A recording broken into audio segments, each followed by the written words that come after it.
चलिए आज हम लोग जिस टॉपिक के बारे में डिस्कस करेंगे उसको बता देते हैं। आज हम लोगों का जो डिस्कशन टॉपिक है वो है साझेदारों के पूंजी पर ब्याज की गणना कैसे किया जाएगा। उसके साथ ही साथ ये भी सीखेंगे कि साझेदारों के द्वारा यदि अपने निजी प्रयोग के लिए वर्ष के दौरान कुछ पैसा निकाल लिया जाता है तो उस पर ब्याज की गणना कैसे किया जाएगा। मतलब साझेदार के द्वारा निकाली गई राशि को हम लोग आहरण बोलते हैं, तो आहरण पर ब्याज की गणना कैसे किया जाएगा, ये दोनों कॉन्सेप्ट को आज के वीडियो में हम लोग समझते हैं। सबसे पहले देखते हैं पूंजी पर ब्याज की गणना। तो पूंजी पर ब्याज की गणना करते समय क्या आपको ध्यान रखना है वो देखिएगा।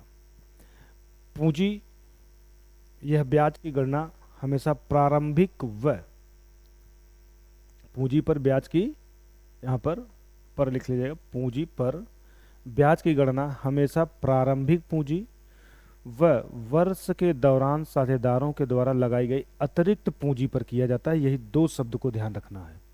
साझेदारों का जो भी प्रारंभिक पूंजी होगा उस पर पूंजी की उस पूंजी पे ब्याज की गणना किया जाएगा। साथ ही साथ यदि किसी साझेदार ने वर्ष के दौरान कोई साझेदार अतिरिक्त पूंजी लगाता है तो उस अतिरिक्त पूंजी पर भी ब्याज निकाला जाएगा। तो निकालने का सूत्र क्या होगा? तो निकालने का सूत्र जो है ये है, पूंजी पर ब्याज बराबर जो भी साझेदार की पूंजी है वो गुणे जो भी ब्याज की दर बोला है वो ब्याज की दर यहाँ रखेंगे और डिवाइड बाई 100, गुणे कर देना है समय डिवाइड बाई 12 मंथ या फिर 365 दिन। समय के केस पे केवल ध्यान रखना है, बाकी तो सब कुछ क्वेश्चन में दिखता रहेगा। अगर वर्ष के प्रारंभ में जो साझेदार की पूंजी है जिसको हम लोग प्रारंभिक पूंजी बोलते हैं उस पर ब्याज की गणना करना है, तब तो सिंपली पूंजी गुणे दर बटे 100 इतना कर देंगे, जो राशि आएगी वो ब्याज की राशि हो जाएगी। परंतु यदि वर्ष के दौरान कोई अतिरिक्त पूंजी लगाया गया तो उस पे ब्याज निकालना हो तो उस केस में ये भी जोड़ना पड़ेगा, गुणे समय डिवाइड बाई 12। ठीक है, क्यों ये भी समझते हैं। जब प्रारंभिक पूंजी पे ब्याज निकालते हैं तो पूरे 12 माह का निकाला जाता है, पूरे 12 माह का निकाला जाता है। और जो ब्याज की दर होती है, जैसे 10% बोला तो प्रश्न में खुद ही बोलता है 10% प्रति वर्ष। इसका मतलब हो गया कि पूरे साल भर में 10% ब्याज दिया जाएगा। तो प्रारंभिक पूंजी पे अगर ब्याज निकालना हो तो हम ये कह सकते हैं कि उस साझेदार की जो प्रारंभिक पूंजी है वही पूंजी पूरे वर्ष भर उसकी लगी हुई है। अगर उसकी वही पूंजी पूरे वर्ष भर लगी है तो उसी पूंजी पे ही ब्याज देना है, तो 10% जो भी निकालेंगे वो तो पूरे साल भर का हो जाएगा। लेकिन यदि प्रश्न में 10% प्रतिवर्ष बोला हो और किसी साझेदार ने प्रारंभिक पूंजी के साथ साथ वर्ष के दौरान किसी भी तारीख को, मान लेते हैं 1 जुलाई को किसी साझेदार ने 1 लाख रुपया और लगा दिया, तो उस अवस्था में उस 1 लाख रुपए पे यदि आप 10% निकालते हैं तो जो भी 10% की वैल्यू आएगी 10,000 रुपया आएगा। ये जो भी 10,000 रुपया आया ये पूरे 10% की वैल्यू है, और ये 10% का मतलब है प्रति वर्ष। प्रति वर्ष का मतलब ही होता है 12 माह। मतलब ये 10% की जो भी वैल्यू है उसको हम कह सकते हैं कि 12 माह की वैल्यू है।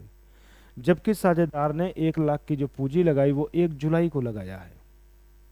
1 जुलाई से 31 मार्च तक गिनती करेंगे तो 9 महीना आता है। तो साझेदार के पूंजी पे ब्याज जो निकाला जाएगा वो 12 माह का नहीं 9 माह का निकाला जाएगा।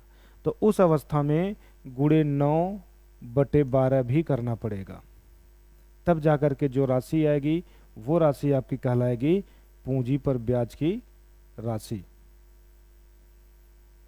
7,500 रुपया। समझ में आया? तो हम कह सकते हैं कि ये समय डिवाइड बाई 12 की जरूरत तभी पड़ेगी जब पूंजी पे ब्याज की गणना 12 माह से कम कर रहे हों। अगर पूंजी पे ब्याज की गणना पूरे 12 माह का कर रहे हैं तब सिर्फ इतना ही फार्मूला यूज करिए। अगर आप 12 माह से कम गणना कर रहे हैं तब ये पूरा फार्मूला यूज करिए। क्लियर हो गया? 12 माह तक का काउंट कर रहे हैं तो सिर्फ ये आपका फार्मूला बनेगा।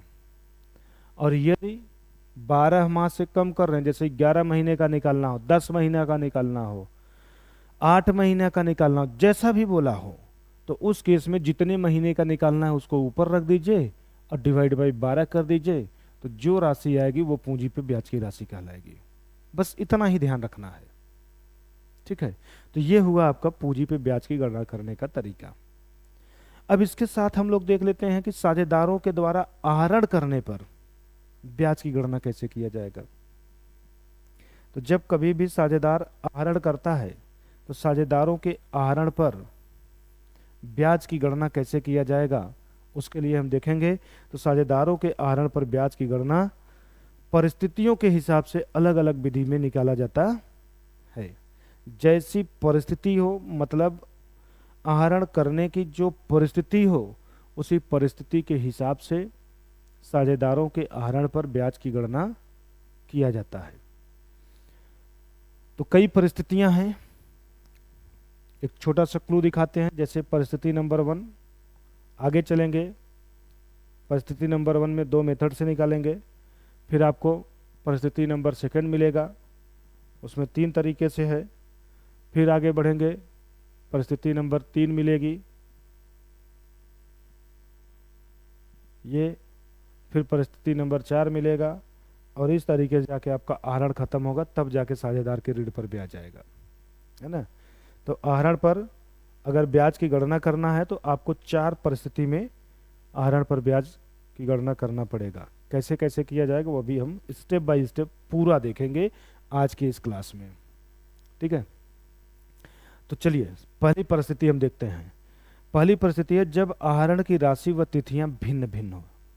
ये मुख्य जो हेडिंगें बनाई गई हैं ये आपको याद रहेगा, तभी आप आहरण पर ब्याज निकाल पाएंगे, अन्यथा निकाल नहीं पाएंगे।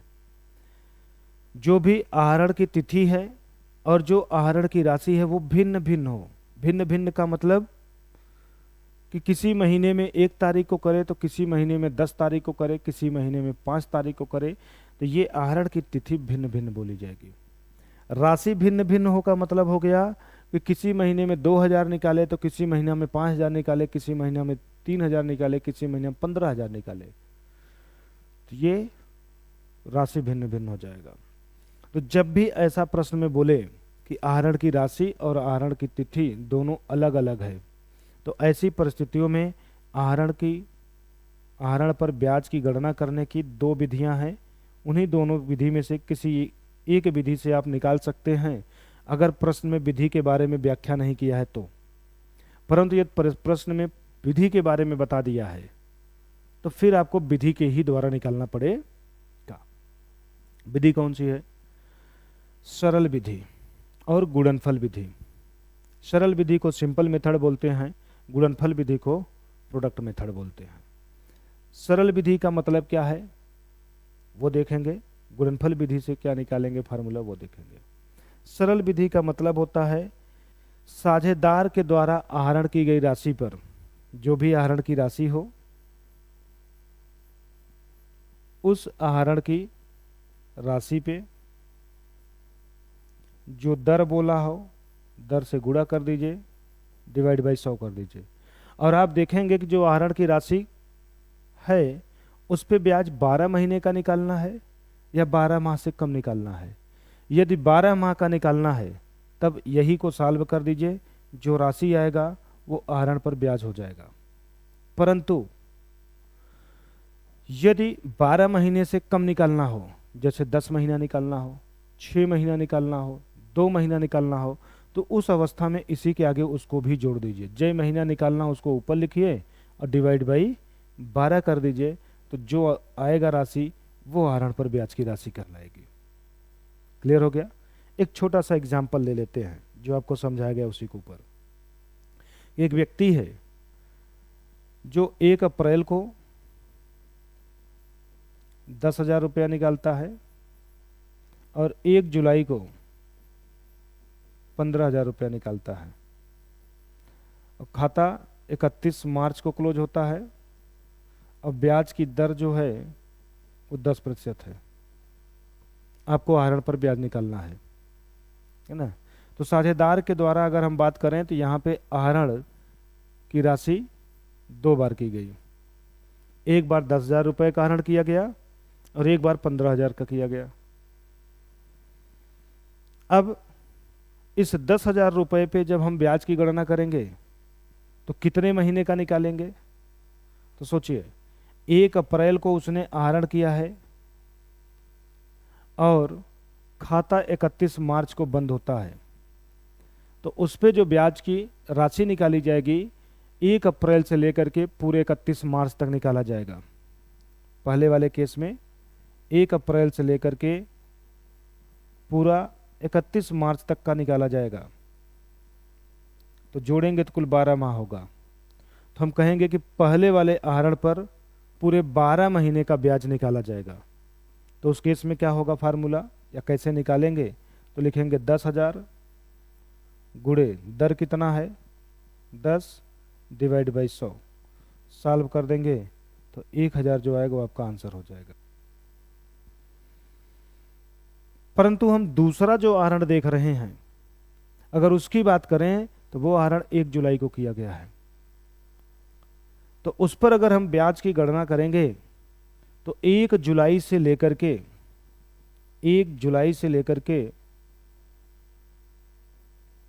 31 मार्च तक गिनेंगे। तो इस केस में 9 माह होता है। इस केस में 9 माह होता है। तब हम जब आहरण की राशि निकालेंगे इस पे तो लिखेंगे 15,000 गुणे 10/100 गुणे 9/12, सॉल्व कर देंगे, जो आएगा वो आहरण पर ब्याज की राशि हो जाएगी। क्लियर हो गया? तो यही आपको मैं समझा रहा था कि अगर साझेदार जो भी आहरण किया है उस पर ब्याज की गणना 12 माह का करना हो तो आप आहरण की राशि गुणे ब्याज की दर बटे 100 कर देंगे, जो आएगा वो उत्तर हो जाएगा।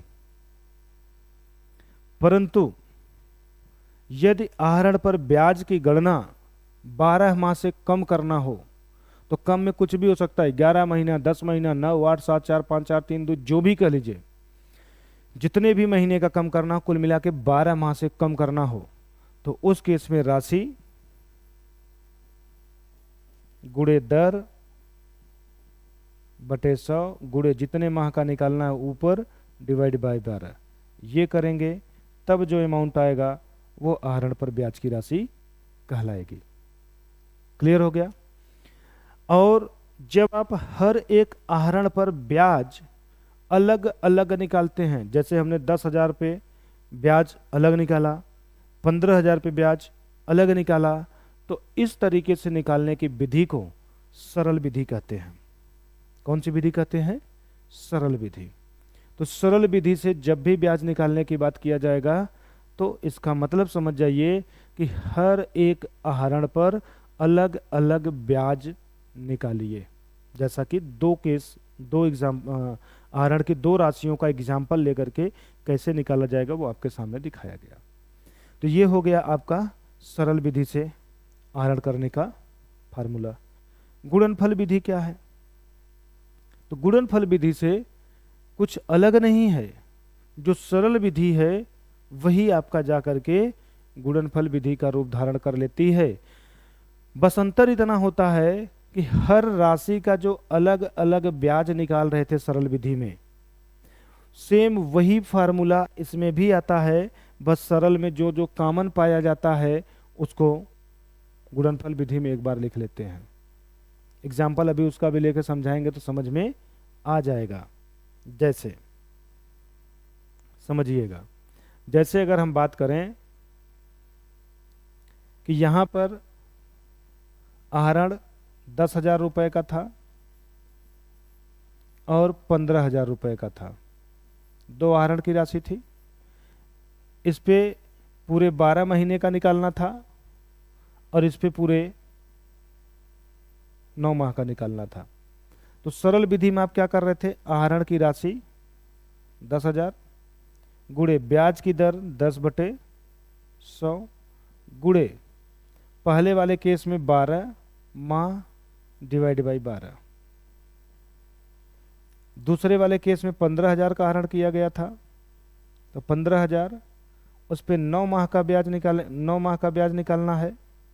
तो पहले ब्याज की दर रख लीजिए 10/100 गुणे 9/12। ऐसे ही मान लीजिए कोई और एक आहरण किया गया जो 1 दिसंबर को हुआ। 10,000 रुपये का आहरण 1 दिसंबर को हुआ, तो उस पर हम देखेंगे तो 4 महीने आएगा, पूरा दिसंबर, जनवरी, फरवरी, मार्च। तो उस पर निकालना होगा तो लिखेंगे 10,000 गुणे जो ब्याज की दर है गुणे महीना 4 डिवाइड बाई 12। इस तरीके से जब आप ब्याज की गणना करेंगे तो वो अलग अलग विधि से कहलाएगा, मीन्स सरल विधि कहलाएगा। लेकिन अब अगर हम यहाँ बात करें तो कुछ चीज़ें कॉमन दिखाई दे रही है, और कुछ चीज़ें कॉमन क्या क्या है उसकी बात कर लेते हैं। तो अगर हम देखें तो 10/100, 10/100, 10/100 ये चीज़ें कॉमन है तीनों में। फिर divide by 12, divide by 12, divide by 12 common है। प्रोडक्ट मेथड कहता है जो कॉमन हो उसको एक बार लिख लीजिए, है ना। तो एक बार लिख लेंगे 10/100 गुणे भागे में 12 12 कॉमन है तो भागे में 12 लिख लीजिए। ऊपर क्या लिखेंगे अभी समझते हैं। अब गुणनफल विधि कहता है जो कॉमन न हो उसको आप अलग से लिख लीजिए। जैसे यहाँ 10,000 है, यहाँ 12 है, तो आप चाहें तो 10,000 गुणे 12 लिखिए, या फिर 10,000 का गुणा 12 में पहले कर लिए, जो अमाउंट है उसको ला के लिख दीजिए।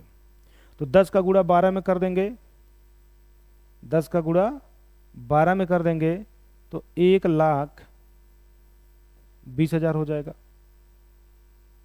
तो आप यहाँ पर ये 1,20,000 कर लीजिए।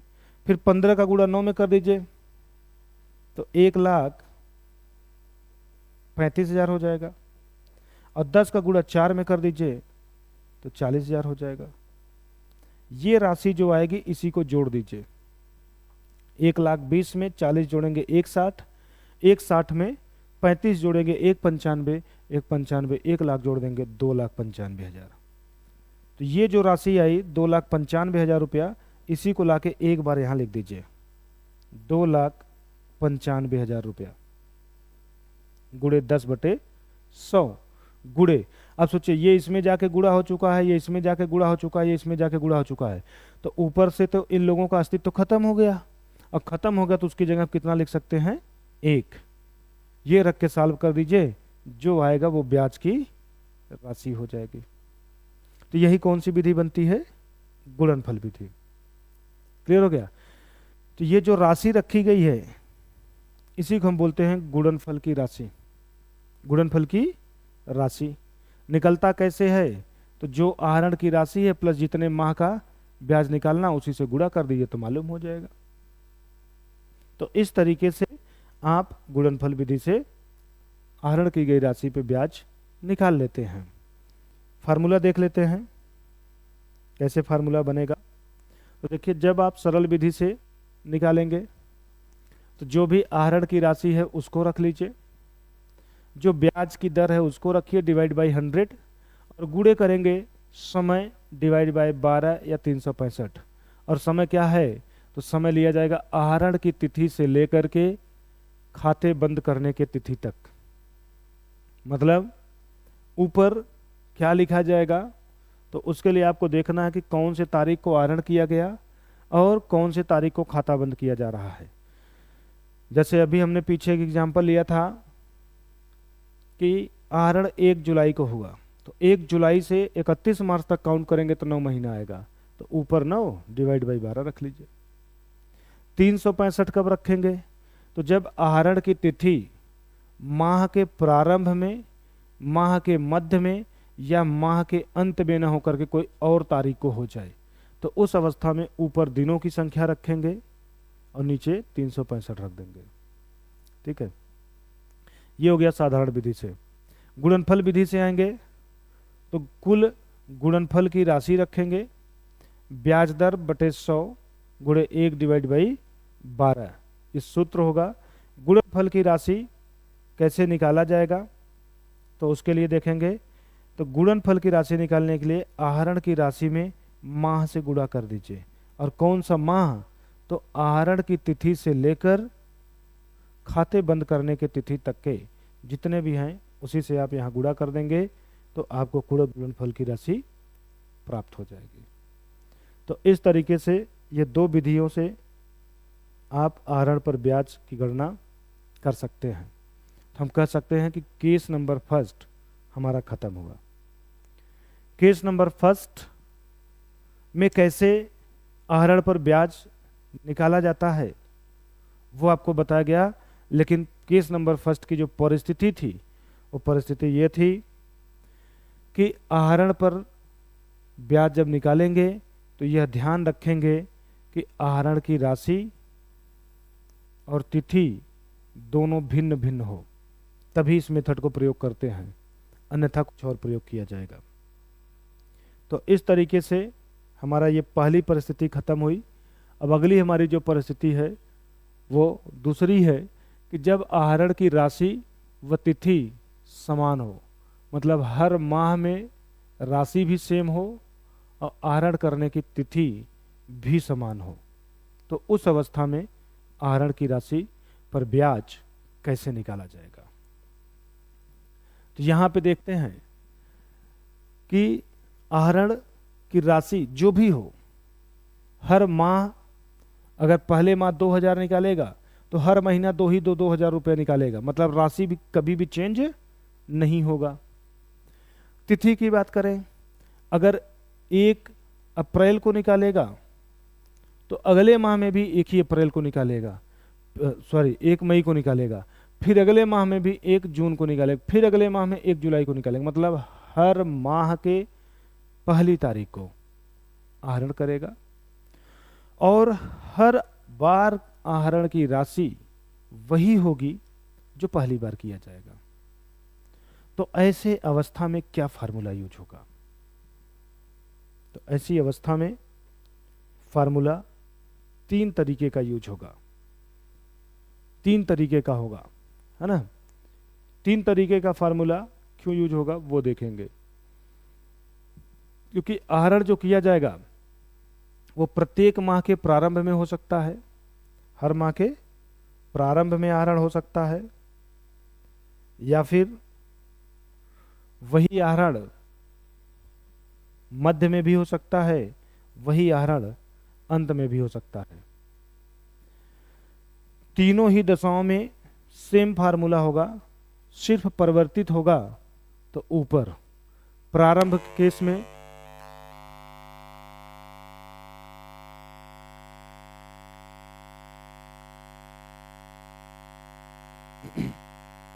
प्रारंभ के केस की अगर हम बात करें तो प्रारंभ की केस में ऊपर 6.5 होगा, मध्य के केस में ऊपर 6 होगा और अंत के केस में ऊपर 5.5 होगा।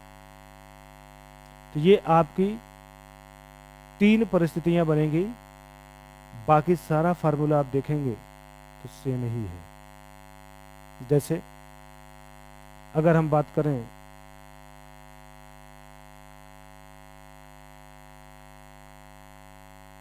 तो फार्मूला कहता है आहरण की राशि गुणे 12 ब्याज दर बटे 100 6.5 डिवाइड बाई 12।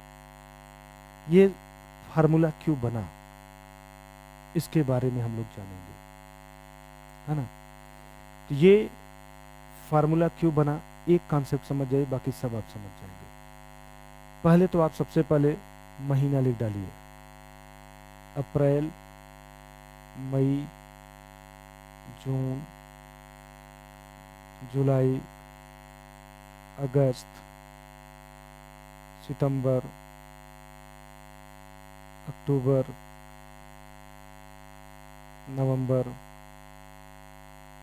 दिसंबर, जनवरी, फरवरी, मार्च, ये आपके महीने हो गए।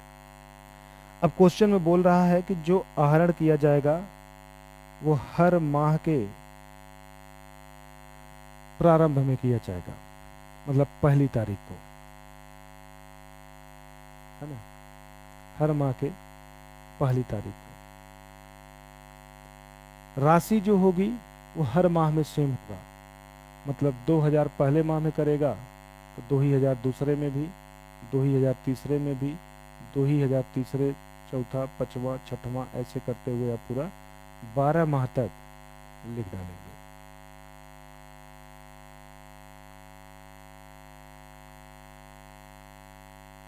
ठीक है। अब जो हमें राशि देखना है तो पता चला 2-2 हजार वो 12 बार निकाला है, 2,000 रुपया 12 बार निकाला है। तो अगर इसको आप सरल विधि से लगाएंगे, कौन सी विधि से? सरल विधि से। तो उसमें क्या करेंगे, पहले वाले आहरण के केस में दर मान लीजिए 10% बोला है, तो पहले वाले केस में आप कहेंगे 2000 पे 10% की रेट से 12 महीने का निकाला जाएगा, 12 माह का। दूसरे वाले केस में कहेंगे 2000 रुपये पे 10% की दर से 11 माह का निकाला जाएगा। तीसरे वाले केस में कहेंगे 2000 रुपये पे 10% की दर से 10 माह का निकाला जाएगा। उसके बाद चौथे केस में कहेंगे 2000 पे 10% की रेट से 9 माह का निकाला जाएगा। ऐसे ही आप करते करते करते करते पूरे 12 महीने का इंडिविजुअल आप निकालेंगे, है ना। 2000 गुणे 10/100, यहाँ 8/12। अगले में फिर 2000 गुणे 10/100 गुणे 7/12, फिर 2000 गुणे 10/100 गुणे 6/12, 2000 गुणे 10/100 गुणे 5/12, फिर 2000 गुणे 10/100 गुणे 4/12, फिर 3/12, फिर 2/12, फिर 1/12। अगर हम इस तरीके से देखें तो यहाँ अगर आप आहरण पे ब्याज की गणना ऐसे करते हैं तो ये सरल विधि का माध्यम कहलाएगा, और इतना लेंदी प्रोसेस हो जाएगा कि इतने आसानी से आहरण पर ब्याज की गणना आप कर भी नहीं पाएंगे। तो समय बचाने के लिए ही नई नई विधियों की खोज की जाती है। तो इस विधि का प्रयोग, इस विधि की जरूरत इसीलिए पड़ा कि इतना समय कहाँ है, इतना समय क्यों बर्बाद किया जाए। इन्हीं समय को बचाने के लिए इस सूत्र का प्रयोग किया गया, इस सूत्र को बनाया गया। कैसे बना वो समझिएगा। अब आप जरा देखिए, हर जगह पे 2-2 हजार कॉमन है, हर जगह पे 10/100 10/100 10/100 कॉमन है। नीचे देखेंगे तो हर जगह 12-12-12-12 कॉमन है। और सबसे बड़ी बात आपके लिए, सबसे इंपॉर्टेंट बात आपके लिए, ये अपने कॉपी पे जरूर नोट करके रखिएगा। ये पूरे किताब में कहीं कॉन्सेप्ट नहीं पाएंगे, ये यूनिक कॉन्सेप्ट है, इसको जरूर लिख लीजिए। ठीक है। अगर हम राशि देखें तो 2-2 हजार 12 बार निकाला गया, तो हम डायरेक्ट यहाँ पे आए, एक बार 2000 लिख दें और 12 बार निकाला गया तो 12 से गुणा कर दें, तो सीधा सीधा हमें मिल जाएगा 12 दूनी 24,000 रुपया।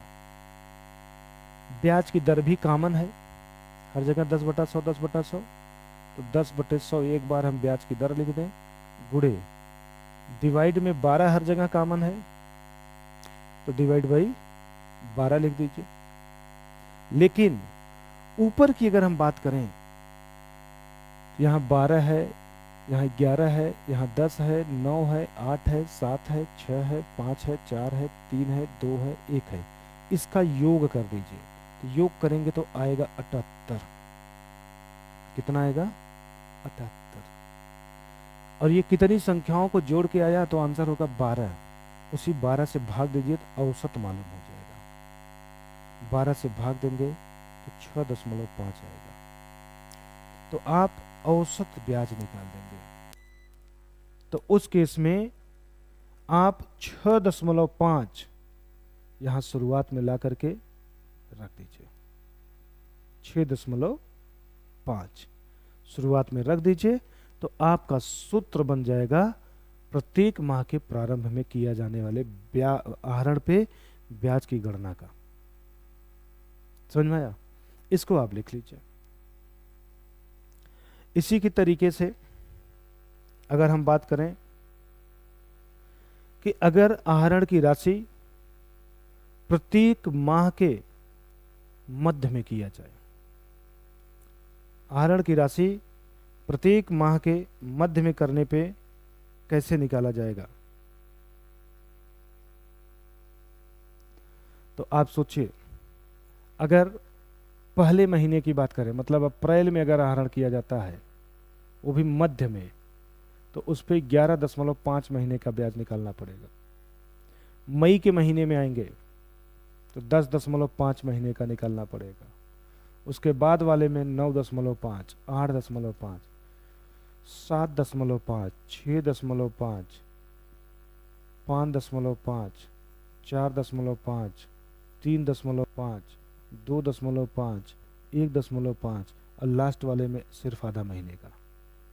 इसको अगर आप काउंट करेंगे तो कितना आएगा? तो आंसर होगा 72।